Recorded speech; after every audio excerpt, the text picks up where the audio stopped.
आप सभी एक पुरस्कार अक्सर सुर्खियों में देखते होंगे, न्यूज में आपकी नजर के सामने आता होगा, यूनेस्को का कलिंग पुरस्कार। क्यों ये पुरस्कार महत्वपूर्ण है, भारत के नजरिए से इसके क्या मायने हैं और किस तरीके से सामाजिक व्यवस्था में परिवर्तन में ये पुरस्कार अपना रोल प्ले करता है, इन सब चीजों को आप इस सेशन में देखेंगे। सबसे पहले आप देखेंगे करंट अफेयर्स की दृष्टि से ये महत्वपूर्ण क्यों है। कलिंग पुरस्कार एक ऐसे व्यक्ति के असाधारण प्रयासों को पुरस्कृत करने का प्रयास करता है जिसने एक विशिष्ट रूप में, चाहे वह लेखक के रूप में हो, संपादक के रूप में हो, व्याख्याता यानी ओरेटर के रूप में हो, रेडियो के माध्यम से, टेलीविजन के माध्यम से या किसी और तरीके से समाज में विज्ञान, अनुसंधान और प्रौद्योगिकी के विकास करने में मदद की हो।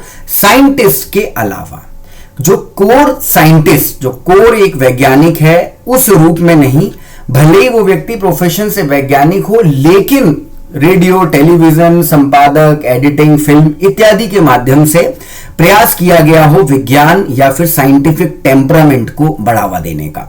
महत्वपूर्ण ये इसलिए है क्योंकि ये पुरस्कार हर 2 साल में एक बार दिया जाता है। इससे पहले ये पुरस्कार 2019 में दिया गया था और इस साल ये पुरस्कार 2021 में दिया जाएगा। यूनेस्को द्वारा ये पुरस्कार दिया जाता है जिसमें भारत सरकार भी एक बहुत बड़ा रोल प्ले करती है, जो मैं आपको अगली स्लाइड में दिखाऊंगा।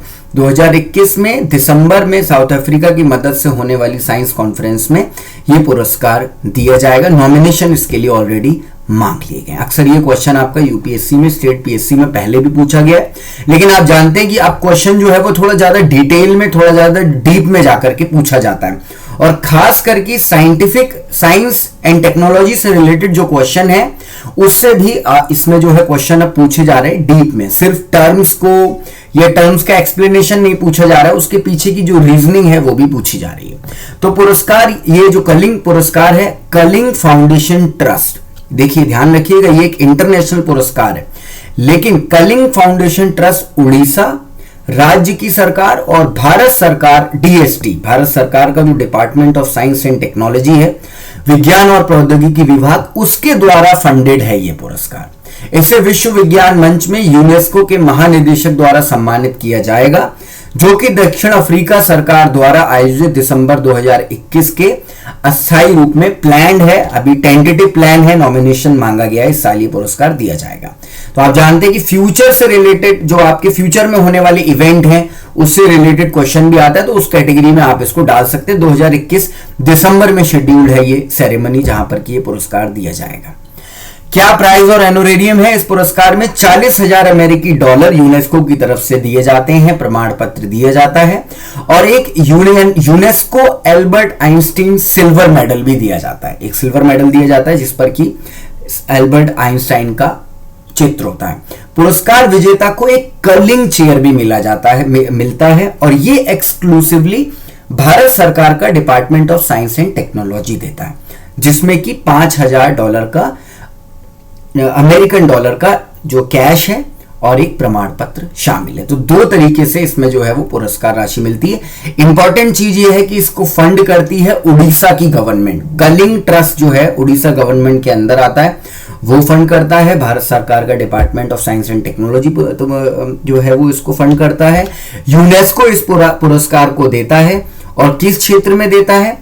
ऐसे वैज्ञानिक या नॉन वैज्ञानिक बैकग्राउंड के लोग जिन्होंने सोसाइटी में किसी भी माध्यम से, चाहे वो जर्नलिस्ट हो यानी कि पत्रकार हो, या फिर फिल्म निर्माता हो, या फिर आप कह सकते हैं कि किसी भी तरीके से, चाहे वो फिल्म एडिटिंग के माध्यम से या फिर किसी अखबार में कॉलमनिस्ट के माध्यम से, किसी भी तरीके से अगर उन्होंने साइंटिफिक टेम्परामेंट को बढ़ावा देने की कोशिश करी है, तो यूनेस्को, जो कि यूएन की एक बॉडी है, United Nations Education, Scientific and Cultural Organization, ये इस पुरस्कार को देती है। अब हम देखेंगे इस पुरस्कार के अभी तक के कौन कौन विजेता हैं।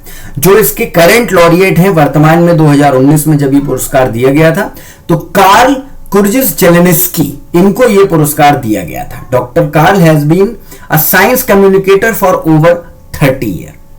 2017 में एरिक जैक्विनिन को, 2015 में डिएगो एंड्रेस गोलम बैक को ये पुरस्कार दिया गया था।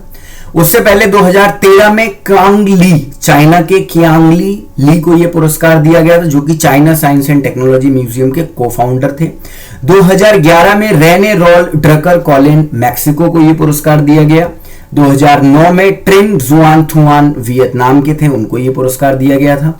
और ये लिस्ट मैंने अभी तक यहां तक इसलिए पढ़ी कि मैं आपको बता सकूं कि 2009 में ही भारत के यशपाल जी को यह पुरस्कार दिया गया था। यशपाल आप जानते हैं, जो कि भारत की जानी मानी विज्ञान की हस्ती हैं। शिक्षा के क्षेत्र में भी इन्होंने बहुत काम किया है। Department of science and technology में ये एडवाइजर भी रहे हैं। भारत सरकार में ये काफी इंस्ट्रूमेंटल रहे हैं साइंटिफिक टेम्परामेंट को बढ़ावा देने के लिए। यहां पर आप एक चीज और समझिए कि क्यों भारत सरकार इंटरेस्टेड है इस तरीके के काम में। तो आप जानना चाहेंगे कि भारत में जो आप कह सकते हैं साइंटिफिक टेम्परामेंट को बढ़ावा देना, ये भारत के संविधान में इसका मेंशनिंग है। अगर आप सभी ध्यान दें तो आर्टिकल 51A में जहां पर कि फंडामेंटल ड्यूटीज के बारे में बताया गया, तो प्रत्येक व्यक्ति का यह दायित्व है कि वो साइंटिफिक टेम्परामेंट को बढ़ावा देने के लिए उपयुक्त माहौल बनाने की कोशिश करे।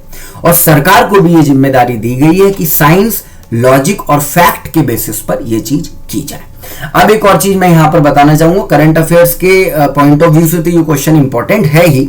एसेज में या फिर और किसी पेपर में, GS3 में या और कहीं पर भी साइंस एंड टेक्नोलॉजी में भारत सरकार का जो रोल है, ये सरकार के जो प्रयास किए जा रहे हैं बढ़ावा देने के लिए, लोगों में विज्ञान के प्रति जागरूकता बढ़ाने के लिए, वहां पर भी आपका ये टॉपिक है, ये काम आ सकता है। ये आपको अच्छे नंबर वहां पे दिलवाने में मदद कर सकता है। ठीक है, तो इस तरीके से आप इस क्वेश्चन को पढ़ेंगे, इसके कंटेंट को नोट करेंगे।